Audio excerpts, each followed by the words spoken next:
Hello बच्चों, खेरामाट GTC classes में आपका स्वागत है। और आज हम लोग एमबीडी गाइड का पार्ट 2 पढ़ेंगे। पृष्ठीय क्षेत्रफल और आयतन से संबंधित प्रश्न देखेंगे। इसमें 10 प्रश्न का सलूशन हो गया है और आज 11वां प्रश्न से इसका सलूशन होगा। तो 11वां प्रश्न है दो वृत्तों के क्षेत्रफल का अनुपात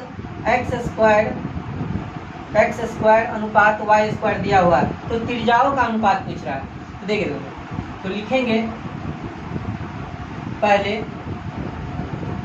वृत्त का क्षेत्रफल बटा दूसरे वृत्त का क्षेत्रफल। ये दिया हुआ एक्स स्क्वायर बटा वाई स्क्वायर दिया हुआ है। यहाँ लिखेंगे पहले वृत्त का क्षेत्रफल क्या होता है, पाई r1 का स्क्वायर बटा पाई 2 का स्क्वायर बराबर एक्स स्क्वायर बटा वाई स्क्वायर। पाई से पाई कैंसिल हुआ तो बचा कितना, r1 का स्क्वायर बाई r2 का स्क्वायर से एक्स स्क्वायर बटा वाई स्क्वायर हुआ। उसको पूरा को एक साथ लिख लेंगे, r1 बटा r2 का होल स्क्वायर। इसको इसी प्रकार लिखेंगे y x बटा y का स्क्वायर से स्क्वायर कैंसिल हो गया, बचा कितना, r1 बटा r2 बराबर x बटा y हुआ। वही त्रिज्याओं का अनुपात पूछ रहा था। तो त्रिज्याओं का अनुपात कितना बचा हुआ, r1 अनुपात r2 कितना हुआ, x अनुपात y, यानी कि x अनुपात y होगा आंसर। ऑप्शन नंबर डी होगा। नोट डाउन करिए। चलिए नेक्स्ट क्वेश्चन।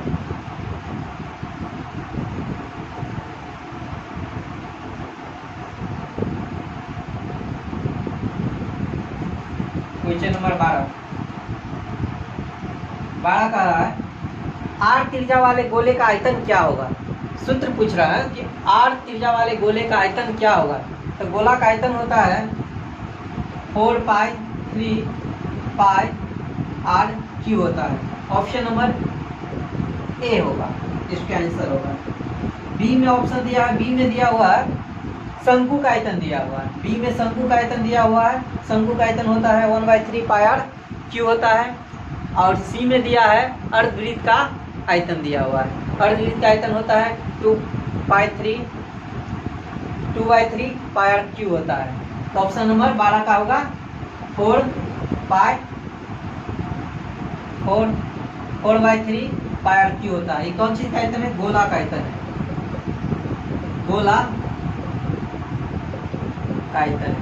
गोला का आयतन होता है 4/3 पाई आर क्यू होता है। यही इसका आंसर होगा।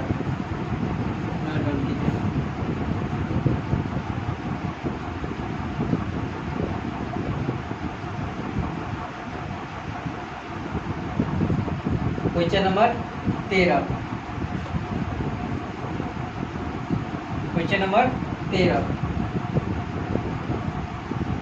कह रहा है घन का क्षेत्रफल होगा। तो घन का क्षेत्रफल होता है 6 भुजा स्क्वायर। घन का क्षेत्रफल होता है 6 भुजा स्क्वायर। घन का क्षेत्रफल होता है 6 भुजा स्क्वायर। ऑप्शन नंबर ए होगा। ऑप्शन नंबर ए इसका आंसर होगा। घन का आयतन क्या होता है, यहाँ पर यहीं पर देख लेते हैं। घन का आयतन होता है भुजा क्यू। घन का आयतन होता है भुजा क्यू। घन का आयतन होता है भुजा क्यू होता है। घन का आकृति कैसे होता है, वर्गाकार होता है।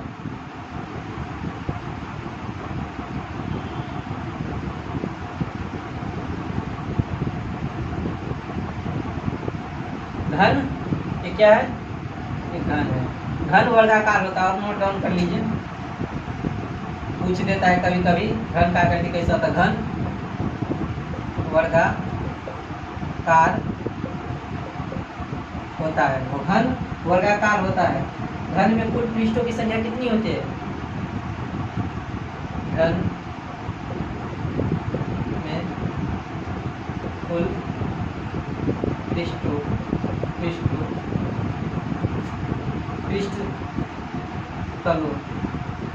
पृष्ठतलों या सतहों की संख्या, पृष्ठतलों की संख्या 6 होता है। घन का सतहों की संख्या कितना है? में सतहों तो संख्या, घन में टोटल कितना सतह होता है? नहीं, घन में टोटल सतह तो 6, ये तो लिख दिए। घन में टोटल 6 सतह होता है, यही बात है, दोनों सेम बात है। घन में कुल सतहों की संख्या 6 होता है, ये तो लिखा गया है, ये लिख दिए। अब चलते घन में कुल किनारा। घन में कुल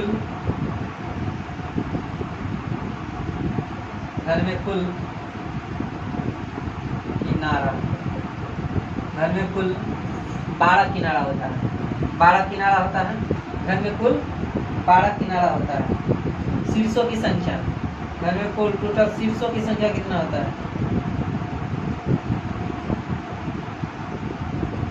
शीर्षों की संख्या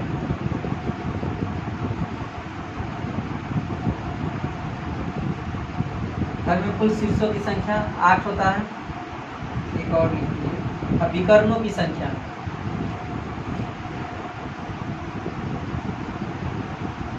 घन में विकर्णों की संख्या 4 होता है।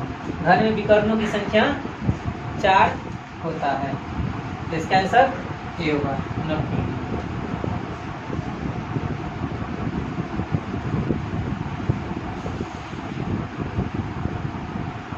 चलते हैं नेक्स्ट क्वेश्चन की ओर। 14, क्वेश्चन नंबर 14।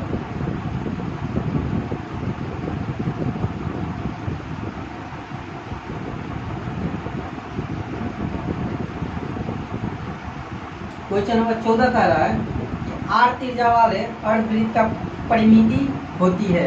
8 त्रिज्या वाले अर्धवृत्त की परिमिति होती है। तो देखिए 8 त्रिज्या वाले वर्ग की परिमिति होती है, 8 त्रिज्या वाले वर्ग की परिमिति होती है पाई r प्लस 2r होता है। ये कैसे होता है उसके देख लेते हैं। ये होता कैसे, देखिए कैसे होता है। मान लीजिए कि यह एक पूरा वृत्त है, ये वृत्त है और ये पूरा व्यास है, व्यास दिया हुआ। तो पूरा का वृत्त का जो क्षेत्रफल होता है, वृत्त का क्षेत्रफल क्या होता है? पाई ओ। ये परिमाप पूछ रहा है ना, तो वृत्त का परिमाप होगा। वृत्त का परिमाप होता है 2 पाई r होता है। वृत्त का परिमाप r मिलकर व्यास होता है, यानी कि d बराबर 2r होगा। तो हमको अर्धवृत्त का परिमाप पूछ रहा है, तो लिखेंगे अर्धवृत्त का परिमाप। अर्धवृत्त का परिमाप देखिए कि पूरा वृत्त है और इसका आधा परिमाप हमको चाहिए, तो उसको 2 से भाग देंगे तो आधा वृत्त का परिमाप हो जाएगा ना। लिखेंगे 2 पाई r बटा 2, आधा वृत्त का परिमाप निकल गया, प्लस जो पूरा का पूरा है व्यास कितना है प्लस d ले लेंगे, और d का बड़ा वैल्यू दे दिया, ये काट देंगे तो हो जाएगा पाई r प्लस d का वैल्यू कितने दिए लिखे हैं 2r। यही परिमाप होता है। तो अर्धवृत्त का परिमाप क्या होता है? पाई r प्लस 2r होता है, पाई r प्लस 2r होता है। अर्धवृत्त का परिमाप कितना होता है? पाई r प्लस 2r होता है। ऑप्शन नंबर कितना में है? ऑप्शन नंबर सी में, ऑप्शन नंबर सी में होगा। आप याद रखिएगा, डायरेक्ट याद रखिए, अर्धवृत्त का परिमाप होता है pi r plus 2r, pi r plus 2r अर्धवृत्त का परिमाप होता है। अब चलते हैं नेक्स्ट क्वेश्चन की ओर।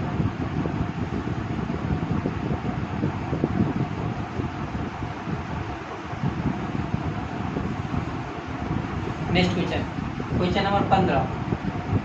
क्वेश्चन नंबर 15 कह रहा है यदि किसी गोले की त्रिज्या को 3 गुनी की जाती है तो उसका आयतन होगा। क्वेश्चन कह रहा है यदि किसी गोले की त्रिज्या को 3 गुनी हो जाती है तो इसका आयतन हो जाएगा, तो इसका आयतन हो जाएगा। ये कोई प्रश्न है, यदि किसी गोले की त्रिज्या को 3 गुनी की जाती है तो इसका आयतन होगा। नोट में लिखिए, यदि गोले की त्रिज्या को के गुनी करने पर आयतन के क्यू हो जाती है, यही हुआ। तो कह रहा है कि किसी गोले की त्रिज्या को n गुनी की जाती है, 3 गुनी किया जाता है। यदि गोले की त्रिज्या है यहाँ पर 3 गुनी होगा तो ये k गुनी होगा, तो सिंपल सी बात है। तो कितना होगा, k के वैल्यू मतलब 3 दिया हुआ है, तो आयतन पर क्या होगा, आयतन कितना होगा, आयतन होगा यहीं से लिखेंगे, आयतन होगा 3k क्यू होगा, यानी कि 27 गुना होगा ऑप्शन नंबर डी होगा, ऑप्शन नंबर डी होगा। चलिए देखिए, यदि इसी में क्वेश्चन दूसरा और आता है, किसी गोले की त्रिज्या को 4 गुनी करने पर, जब 4 गुनी पूछता तो सीधे 4 का क्यू कर देते तो आ जाता। तो 3 गुनी पूछा है तो 3 का क्यू कर देंगे, तो इसका आयतन इतना गुना हो जाएगा, इनकी 27 गुना इसका आयतन हो जाएगा।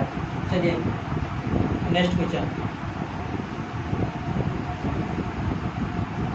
अगला क्वेश्चन, क्वेश्चन नंबर 16 कह रहा है, क्वेश्चन नंबर 16 कह रहा है 2 घनों के आयतन का अनुपात 1:27 है, तो उसके पृष्ठीय क्षेत्रफल का अनुपात होगा। इसके पृष्ठीय क्षेत्रफल का अनुपात होगा। 2 घनों के आयतनों का अनुपात 1:27 है, तो उसके पृष्ठीय क्षेत्रफल होगा, पृष्ठीय क्षेत्रफल होगा। चलिए देखते हैं, देखिए लिखेंगे क्वेश्चन नंबर 16। पहले घन का आयतन बटा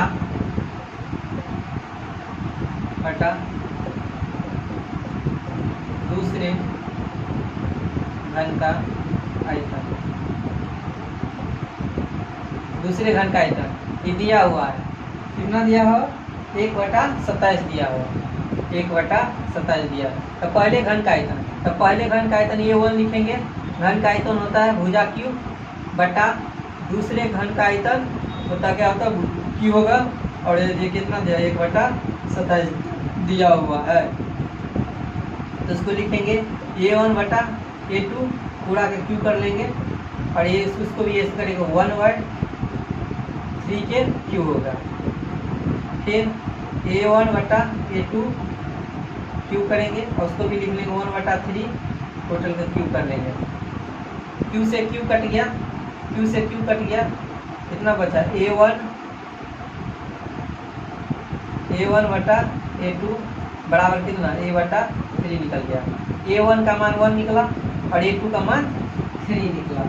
तो अब पूछ रहा है उसके पृष्ठीय क्षेत्रफल का अनुपात निकालें। तो देखिए घन का पृष्ठीय क्षेत्रफल क्या होता है, घन का पृष्ठीय क्षेत्रफल होता है 6A1 का स्क्वायर अनुपात 6A2 का स्क्वायर। A1 का स्क्वायर अनुपात A2 का स्क्वायर, ये होता है घन का पृष्ठीय क्षेत्रफल होता है। दोनों घनों के पृष्ठीय क्षेत्रफल का अनुपात पूछा था। 6 से 6 कैंसिल, बचा कितना A1 का स्क्वायर अनुपात A2 का स्क्वायर। तो हम देख रहे हैं कि A1 का मान निकला है 1 और A2 का मान निकला है 3 के स्क्वायर। तो कितना होगा, एक का स्क्वायर 1 होगा और 3 का स्क्वायर 9 होगा। अब देखते हैं ऑप्शन कौन में है। ऑप्शन नंबर सी होगा आंसर। ऑप्शन नंबर सी होगा इसके आंसर। ऑप्शन नंबर सी होगा। घन का पृष्ठीय क्षेत्रफल होता है 6, ए भुजा स्क्वायर होता है। घन का पृष्ठीय क्षेत्रफल होता है 6 भुजा स्क्वायर और घन का आयतन होता है 1 क्यूब। ऑप्शन नंबर सी होगा। चलते हैं नेक्स्ट क्वेश्चन की ओर। प्रश्न संख्या 17 का है प्रश्न संख्या। प्रश्न संख्या 17 का रहा है। प्रश्न संख्या 17 का रहा है मेरा। एक गोले के परित यानी खींचे गए एक बेलन का वक्र पृष्ठ निम्न में से के बराबर होगा। निम्न में से में किस बराबर होगा यदि गोले का संपूर्ण पृष्ठ पाई आर स्क्वायर है। तो देखिए, एक गोले का परित मतलब एक गोला के अंदर एक वृत्त, एक बेलन के अंदर एक गोले के परित एक बेलन बनाया गया। एक मतलब ये क्या हुआ, ये गोला है, ये बेलन है, ये बेलन है, ये बेलन है। इसके अंदर एक वृत्त बनाया गया है। इसके अंदर एक वृत्त बनाया गया है। ऐसे करके एक वृत्त बनाया गया है। एक वृत्त बनाया गया है। ठीक है, एक वृत्त बनाया गया है।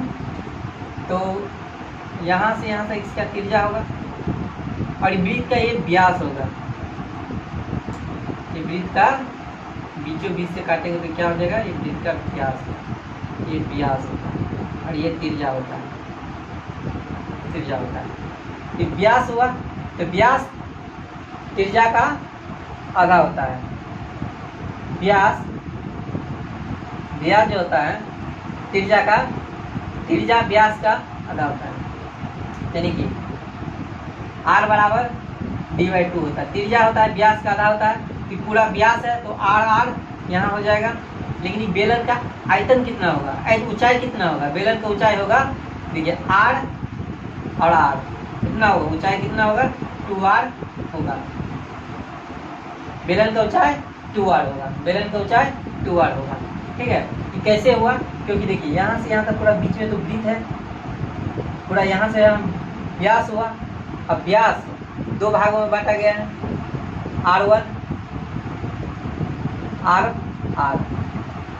पूरा हाइट कितना है r तो 2r हुआ। तब चलिए देखते हैं क्वेश्चन देखते हैं। बेलन का वक्र पृष्ठीय क्षेत्रफल होता क्या है। बेलन का वक्र पृष्ठीय, बेलन का वक्र पृष्ठीय क्षेत्रफल, बेलन का वक्र पृष्ठीय क्षेत्रफल कितना होता है 2 पाई r h होता है। तो देखिए 2 पाई r देखिए h के जगह पर कितना है 2r, तो 2r लिखेंगे तो कितना होगा, देखिए 2 और 2 गुना करेंगे तो 4 होगा और ये पाई और r के गुना होगा तो r स्क्वायर होगा। देखते हैं ऑप्शन नंबर कौन। ऑप्शन नंबर ए होगा इसके आंसर। ऑप्शन नंबर ए होगा इसके answer. Option number A pi r square के बराबर है। चलते हैं क्वेश्चन नंबर 18।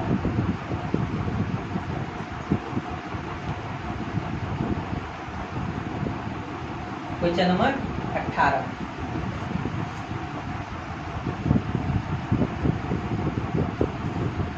कह रहा एक लोहे का टुकड़ा 49 गुने 33 गुने 24 आकार का है। तो इसे पिघलाकर गोला बनाए थे। गोले की त्रिज्या ज्ञात करें। कह रहा है कि गोले की त्रिज्या ज्ञात करें। तो देखिए इसमें दिया है 18 49 गुने 33 गुने 24 दिया। देखिए ये L हुआ और ये B हुआ और ये H हुआ। लंबाई, चौड़ाई और ऊंचाई हो गया। तो क्या मैं पूछ रहा था, वैसे गोले को पिघला कर एक गोले के टुकड़े को आकार का है, ये गोले के टुकड़े के आकार का है, इसे पिघला कर एक गोला बनाया है। तो लिखेंगे ठोस गोले, लोहे के ठोस टुकड़े का आयतन लिखेंगे, लोहे के ठोस टुकड़े का आयतन बराबर गोला का आयतन। क्या होता है, लोहे के ठोस टुकड़े का आयतन क्या होता है, L गुने B गुने H होता है। और गोला का आयतन है 4/3 पाई RQ होता है। इस सब मान दिया हुआ है 49, 33, 24। ऐसे 4/3 पाई का मान 22/7 और R निकालना है। इसमें पूछ रहा है कि कितने उसकी त्रिज्या पूछ रहा था, ये R का मान नहीं दिया था, क्यों हो। चलिए है ना, 11 गुना 22, 11 तिया 33, 6 चौक 24, 3 गुना 6, कितना बचा 49 गुने 3 और इसको इस साइड गुना होगा 3 गुने 7, कितना बचा इसे RQ। देखिए RQ है तो उसको रूट अंदर लिख लेंगे, 7 के टुकड़ा कर लेंगे तो 7 गुने 7 होगा, एगो 7 यहाँ है, 7 होगा, 3 को इधर 3 है, 3 गुने 3 बराबर RQ। देखिए ये घनमूल है, ये घनमूल है क्योंकि R हटाएंगे तो ये स्क्वायर चढ़ के घनमूल है। 3 के इसमें घनमूल में 3 का जोड़ा बनता है, तो 7 गुने 3 बराबर R का मान निकल गया। तो R बराबर कितना हो गया, R का मान 7 तिया 21 सेंटीमीटर। आंसर ऑप्शन नंबर देख लेते हैं। ऑप्शन नंबर 1 होगा, ऑप्शन नंबर ए होगा। यदि वीडियो पसंद आए तो लाइक और सब्सक्राइब और शेयर कीजिए अपने दोस्तों को ज़्यादा से ज़्यादा, ताकि हमको भी वीडियो बनाने में अच्छा लगे। चल क्वेश्चन नंबर 19 कह रहा है अर्धगोले के संपूर्ण सतह का क्षेत्रफल क्या होगा।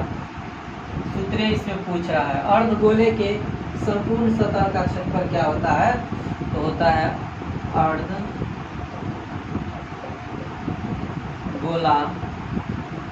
का संपूर्ण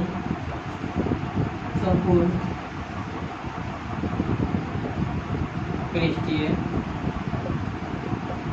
क्षेत्रफल होता है 3 पाई R² होता है। यही आंसर होगा, ऑप्शन नंबर बी होगा, ऑप्शन नंबर बी होगा। अर्धगोला का आयतन क्या होता है, अर्धगोला का आयतन होता है अर्धगोला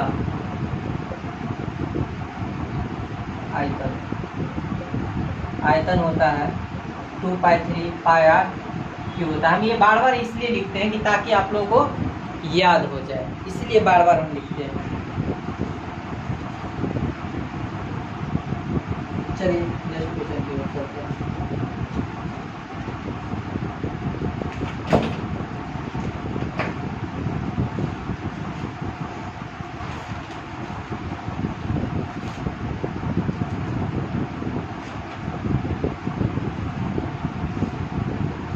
नेक्स्ट क्वेश्चन नंबर 20।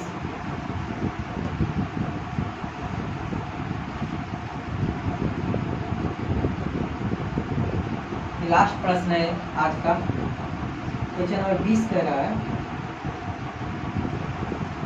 दो गोले का आयतन का अनुपात 64:7 27 है तो उसके पृष्ठ क्षेत्रफल का अनुपात क्या होगा? पृष्ठ क्षेत्रफल का अनुपात क्या होगा? देखिए पहले गोले आयतन बटा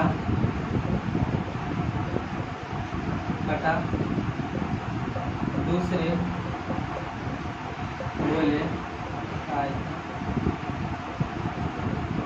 क्या कितना दिया हुआ है? 64/27 दिया हुआ है। तो गोला का आयतन क्या होता है? पहले गोले का आयतन तो 4π3 πr1 के क्यूब बटा 4π3 πr2 के क्यूब बराबर कितना दिया? 64/27 दिया। 4π3 से कैंसिल, पाई से पाई कैंसिल, कितना बचा? r1 बटा r2 का पूरा का क्यू कर लेंगे यहीं पर, तो इसका क्यू कितना हो जाएगा? 4 का क्यू होता है 64 और 3 का क्यू होता है 27, पूरा कर ले, क्यू से क्यू कैंसिल। r1 बटा r2 कितना बचा? 4/3, ये आ गया, r का मान निकल गया। अब पूछ रहा है इसके पृष्ठ क्षेत्रफल क्या होगा? इसके पृष्ठ क्षेत्रफल क्या होगा? इसका पृष्ठ क्षेत्रफल पूछ रहा है क्या होगा? बात पूछ रहा था तो गोला का पृष्ठ क्षेत्रफल होता है 4πr1 का स्क्वायर अनुपात 4πr2 का स्क्वायर। ऐसे लिख लेंगे, प्रथम गोला का पृष्ठीय क्षेत्रफल, दूसरे गोला का पृष्ठीय क्षेत्रफल। तो 4π से 4π कैंसिल, कितना बचा? r1 का स्क्वायर अनुपात r2 का स्क्वायर बचा। देखिए r1 का मान 4 है, r1 का मान 4, r2 का मान 3 दिया है, मान पुट कर देंगे। तो 4 का लिखेंगे यहाँ पर, यहाँ लिखेंगे 4 लिखेंगे, यहाँ पर 4 लिखेंगे, 4 का स्क्वायर अनुपात 3 का स्क्वायर, 3 का स्क्वायर, 4 का स्क्वायर 16 और 3 का स्क्वायर 9। अब देखेंगे कौन सा ऑप्शन में है, ऑप्शन नंबर डी है, ऑप्शन नंबर डी, ये इसका answer. Not on clear. Thank you बच्चों। तो इतना ही आज तक के लिए, कल फिर आएंगे। मेरा वीडियो से सुबह में मॉर्निंग में 6 बजे अपलोड हो जाता है और आप लोग 6 बजे देखिए और ज़्यादा से ज़्यादा अपने दोस्तों में शेयर कीजिए और फिर हम आगे वीडियो भी बनाते रहेंगे।